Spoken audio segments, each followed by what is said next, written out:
দারুণ স্বাদের কিন্তু আজকের একটা মিষ্টি রেসিপি নিয়ে আপনাদের কাছে চলে এসেছি।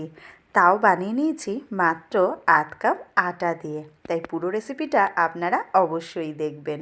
এখানে দেখুন নিয়ে নিয়েছি আধ কাপ আটা, আধ কাপ নিয়ে নিয়েছি গুঁড়ো দুধ, বেকিং সোডা নিয়ে নিয়েছি 2 চিমটি, 1 চামচি নিয়ে নিয়েছি ঘি, আর এর মধ্যে সুন্দর গন্ধের জন্য দিয়ে দিচ্ছি এলাচের দানা।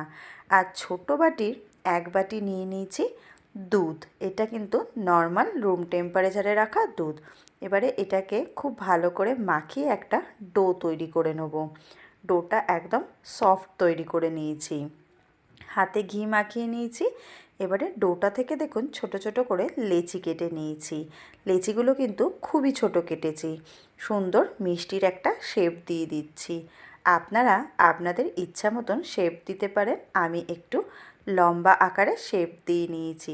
দেখুন কীরকম হয়েছে। খুব ছোট করে কিন্তু বানিয়ে নিয়েছি। কড়াইতে তেলটাকে একদম হালকা গরম করে নিয়ে লো ফ্লেমে তৈরি করে রাখা মিষ্টিগুলোকে সব ভাজার জন্য দিয়ে দিলাম। গ্যাসের ফ্লেমটাকে কিন্তু অবশ্যই লোতে রাখবেন, আর এই সময় কোনো নাড়ানাড়ি করবেন না, আস্তে আস্তে এটাকে ব্রাউন হতে দেবেন। সুন্দর দেখুন মিষ্টিগুলো আমার ব্রাউন হয়ে ভাজা হয়ে গেছে। এগুলোকে কড়াই থেকে সব তুলে নিলাম। একটা চিনি সিরাপ তৈরি করে নিচ্ছি। এটা একতার বা দুতার সিরাপ কিন্তু তৈরি করছি না, নর্মাল একটা সিরাপ তৈরি করে নিচ্ছি। 1 বাটি চিনি দিয়েছি, 1 বাটি জল দিয়েছি, খুব ভালো করে ফুটিয়ে নিয়েছি সিরাপটাকে।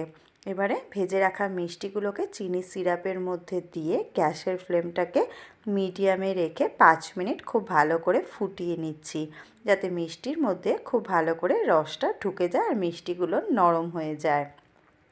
এবারে গ্যাসের ফ্লেমটাকে বন্ধ করে 2 ঘন্টার জন্য রেস্টে রেখে দিলাম।